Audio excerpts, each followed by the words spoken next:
পেলে লজ্জা পাবে তুমি আবার আমি যদি লজ্জা পাবো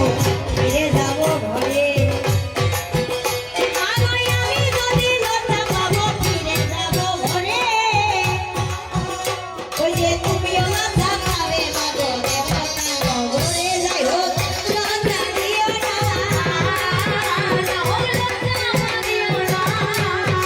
ওই তোমায় বারে বারে করি মানা লজ্জা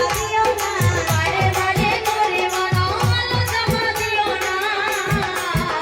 এবার ঠিক আছে পূর্ণিমাতে অল্পে রেখে যাই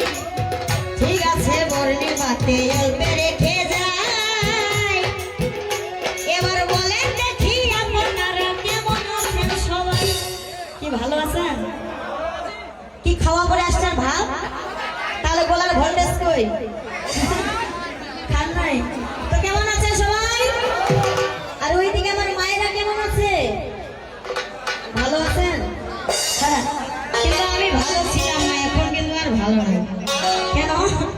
কারণ যার কৃপাতে যার দয়াতে এখানে গান শুনতে আসলাম তার নামটাই তো মুখে নিলাম